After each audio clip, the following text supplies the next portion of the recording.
1955-ci il yanvarın 3-ü Xızı rayonu Əmzər kəndində olmuşam. Qaçaqlar olub, mən eşitdiyimi deyirəm. Mən açlıq da görmüşəm, ilxi görmüşəm orada. At ilxisi. Kolxozun adı o vaxtı Kalinin olub. Kolxoz sədrdə dəvə kəsilib, məscidin yaxınlığında kəsiblər. Onu da görmüşəm. Cəmaat qəbirstanlığa gedmək istəyir, öz babalarının, məsələn, eləsi var ki, nəsillərin qəbirləri oradadır. Ziyarət eləmək istəyirlər, gedə bilmirlər. O özünə sıxışdırmadı kəndini tərk eləmək. Deyərdi ki, kişi kəndini tərk eləməz. O qoruyurdu kəndi.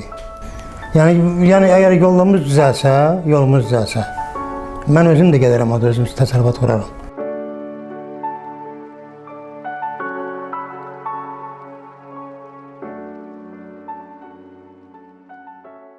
Salamlayıram bütün Xızı əhlini, bütün Əmzər kəndin cəmaatını.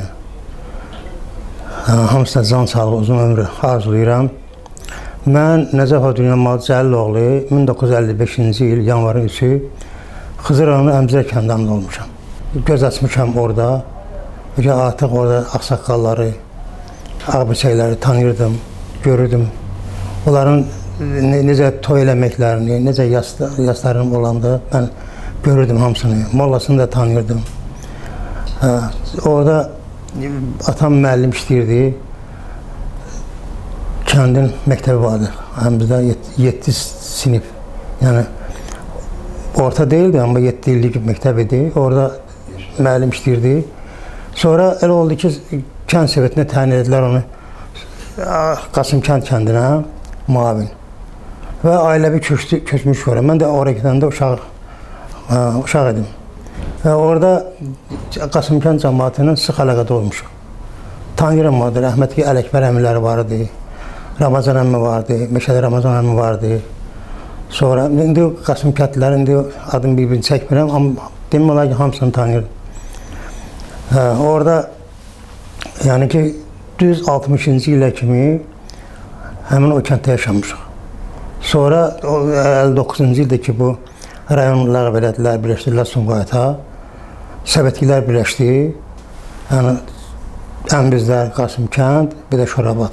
Bir Səbətli yarandığına görə hamısını köçürdülər Şorabada. Biz də gəldik Şorabada 60-cı ildə. Orada da məktəbə getmişəm.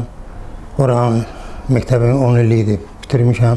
Əmbizlər kəndində 2 dənə təpə deyək də, eyni oxşar olan 2 dənə təpə var orada. O vaxt indi deyirdilər ki, bizim ağsaqqallar, abıçələr deyirlər ki, bu o vaxt taxıl təpələri yox idi. O vaxt yığanda taxılları bir üstünə təpə formasında idi. Bu da Əmbiz deyirdilər ona. Həmin oxşayırdı həmin o Əmbizlərə. Ona görə adını qoymuşlar. O həmin təpələrlə əlaqədar. Adı qoyulur Əmbizlər.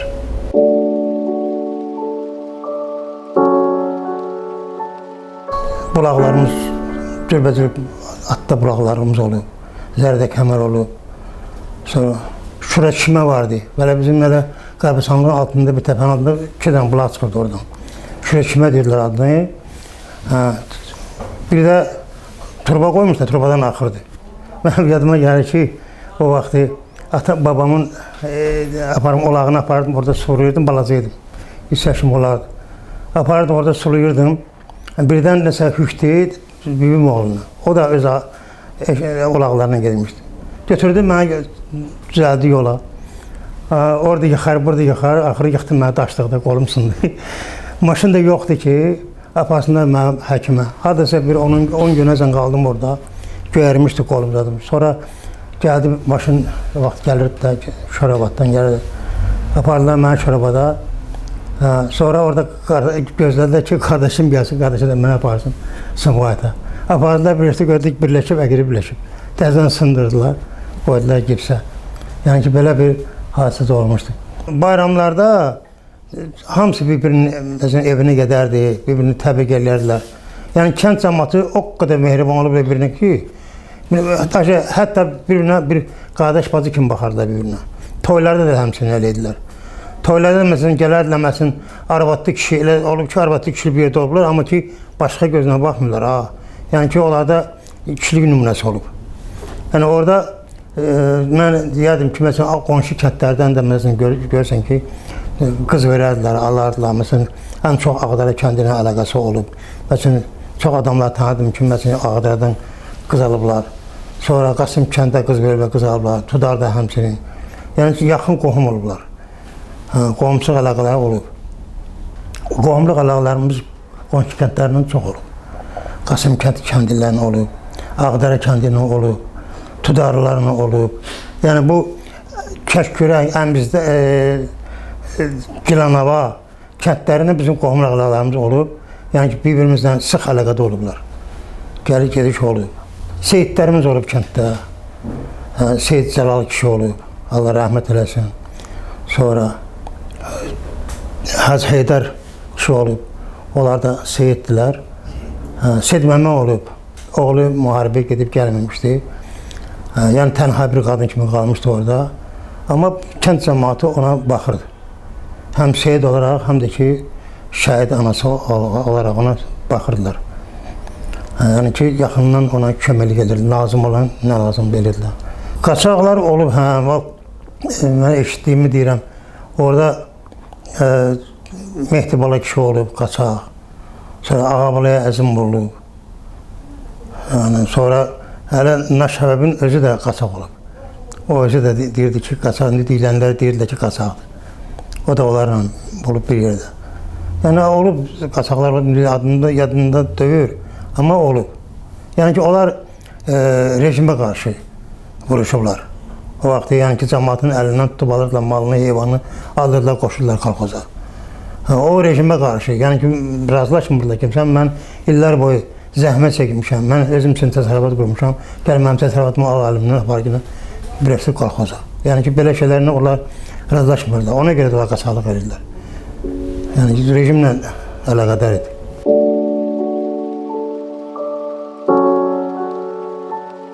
Kolxoz olub Əmbizdə kəndində özünün geniş təsərrüfatı vardı. Heyvanların, qoyunları da var. Mən atçılıq da görmüşəm, ilxi görmüşəm orada, at ilxisi. Sonra qoyunçuluq cəmaat, hamısı qoyunçuluqla məşğul olurdu, yəni kolxozun heyvandarlığı.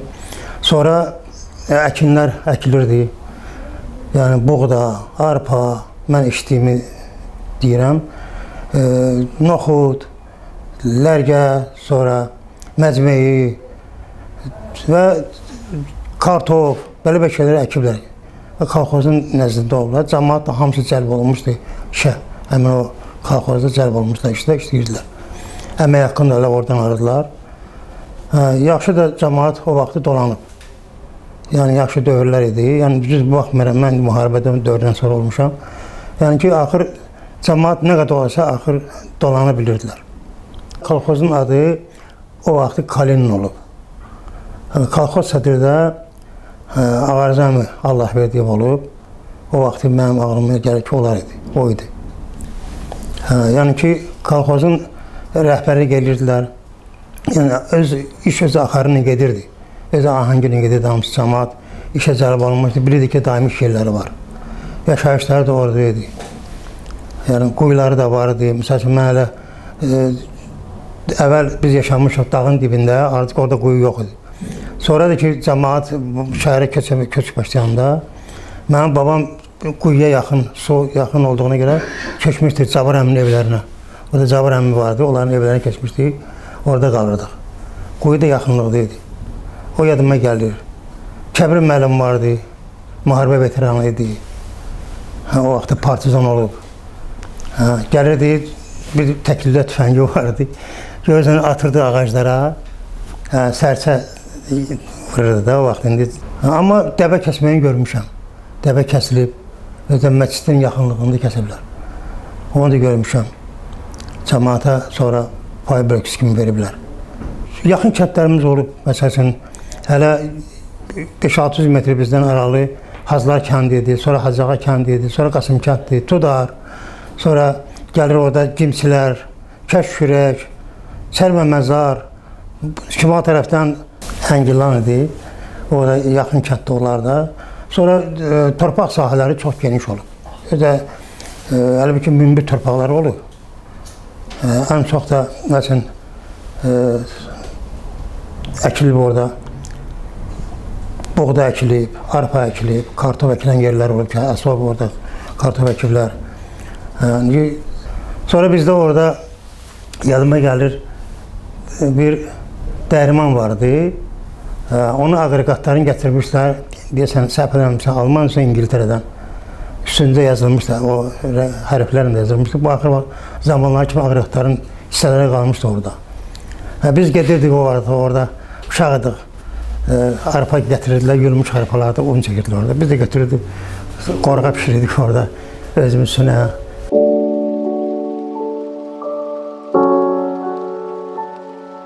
Sonra orada indi yavaş-yavaş baxımsızlıq uzbatından kənd elə bir ki, laqeyd münasibət bəsləyirlər. Uzaq məsafə kimi baxıblar, kəndin yolları, infrastruktur olmayıb, bütün dağılıb gedib hamısı. Yəni, dükan bazar yox, cəmaət böyük bir çətinliklə gediblər, Sumqayıtdan, Bakıdan bazarlıq edib gəliblər. Yəni, elə bir dövr alınıb ki, cəmaət çox çətinlik çəkib.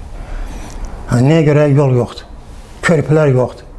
Dərələrdən məsələn su keçirmiş, gəlib cəmaət qaydırmışlar. Körpü yoxdur ki, gəlsinlər, kəndi geçsinlər.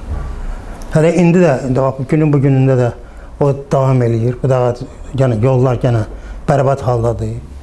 Yəni, körpülərimiz yox vəziyyətdədir. Yəni, cəmaət istəyər qayıtmağa. Bax, indi bu da elə bir zaman ki, istəyir, ürək istəyir, geçsin ata-baba yurduna. Geçsinlər, məsələn, evlərini bərpa eləsinlər. Orada əvvəlki vəziyyəti bərpa eləsinlər. Kim istəyir, heyvan saxlasın, onu istəyənlər var. Amma yol olmadığına gedə bilmirlər. Sonra qaz yoxdur. Məsələn, bir dənə işıq var, o da ki, görürsən ki, çox vaxt görürsən ki, sönür 3 gün, 4 gün, 5 gün, o da olmur. Yəni, çətinlik olur. Cəmaət qəbirstanlığa gedmək istəyir, öz babalarının, məsələn, eləsi var ki, nəsillərin qəbirləri oradadır. Ziyarət eləmək istəyirlər, gedə bilmirlər. Necə geçsinlər, hansı xardan geçsinlər? Murad bəy, deməli, o vaxtı cəmaət başladılar kütləvi surətdə köçməyə. Yeganə ailə qaldı orada. Həbib dayı vardı, onun Məşhəbi deyirdilər ona. O axıra kimi qaldı orada, ailəsində bir yerdə. O kəndi tərk eləmədi. O özünə sıxışdırmadı kəndi tərk eləmək. Deyərdi ki, kişi kəndini tərk eləməz. O qoruyurdu kəndi. Yəni, indi oradakı müəyyən evləri qalıb, onun sayəsində qalıb. İmkan verməz ki, gəlib kimsə onun damdaşını sökün aparsınlar. Aparırdılar da o vaxtı, məsələn, elə kimsəsiz qalmış söküb aparırdılar. Oranda daşlar elə bir daşdır ki, elə bizim ki, o kubik daşları var, oraya oxşayır. Qəşəng daşlarla evlət görünür. Daşa indi gəlib görürlər, həsəd aparırlar ki, bu nə daşlardır bənsinə. O daşların xoşları gəldiğini gəlib söküb aparırlar evləri. Amma Məşhəbi qoymurdu. Qoymurdu ki, bu kəndi ağsaqqalı mənəm, yəni ki, həm qoruyuram buranı, heç kim deyərə gələ bilməz. Tüfəngi də vardı hərdən görsən, atırdı yuxarı, eləməkdən tərə, vaxtımdan tərə. Yəni də o kişinin sayəsində o kəndin müəyyən, məsələn, məscidi qalıb. Məscid, məsələn, tikilib, indi xeyli ki, ola bir 3 əsrə yaxın olar ki, məscid tikilib, düzdür, Allah canlarını sağ olsun, ağsaqqalların ki, olan sayəsində bərpa olunub. İndi də qoymurlar sökülməyə. İndi bizim cavanlarımız təşəbbüs göstərirlər. Gedirlər oranın təmiri ilə məşğuldurlar. Qoy kəndin bir nətərə görüntüsü də qalıb bir yadigar kimi. Həm cəmaət gedir, məsələn, o kəndi gedəndə ev namazlarını orada qala bilsinlər. Yəni, əgər yolumuz düzəlsə, mən özüm də gedərəm, özüm təsərrüfat quraram. Amma ki, yol olmadığına gedib gəlmək çox çətindir. Həddən artıq çətindir. Yəni ki, gedərsən bir yağış ölçüsünə qalarsan orada. Ona görə xahiş olunardı ki, onlara diqqət yetirilsin, yolların çəkilməsi. Yəni ki, cəmaatın özü, mən bir nəfərdən, iki nəfərdən danışmıram. Cəmaat şəhərdən, məsələn, hamısı gələ bilər. Əgər görsələr ki, hər şey düzəlir. Məsələn, bir də indi telefon qurublar Ağdərə kəndində. Cəmaat telefonu danışa bilir. Yəni ki, görürsən, işıq var, telefon var. İndi bir dənə qaz da olsa, cəmaat hamı gedəcək. Hamı gedəcək, hamısının özünün dədə-baba evləri var, bərpa eləyərlər. bərpa eləyərlər, yaşayarlar. Həm kəndin adı yəni ki, bərpa olunlar, həm də rayonun özündə də. Yəni ki, sonraki bolluq olar, cəmaat əkər, məsələn, heyvandarlığı inkişaf elətdirər, bolluq olar. Yəni ki, cəmaat üçün yaxşı olar, yəni ki, şəhər cəmaat üçün, yəni ki, bolluğa əlaqədar olar. Yarımcadan yaxındır, yəni ki, oradan əgərlər o qaz xətti çəkilsə, demək olar ki, bütün kəndi qazla təmin edilmiş olarlar. Var idi o xətt. Sonra müəyyən səbəblərə görə, yəni baxımsızlıq üzündən qaz kəsilmişdi nədirsə, turbaları da sökdülər, apardılar. İndi yəni ki, əgər istəyirik ki, biz istəyirik ki, cəmaat həvəsindədir ki, məsələn, oraya gəlsinlər. Amma gərək şərait yaratsın. Minbir şərait olsun gərək ki, gəlsin cəmaat.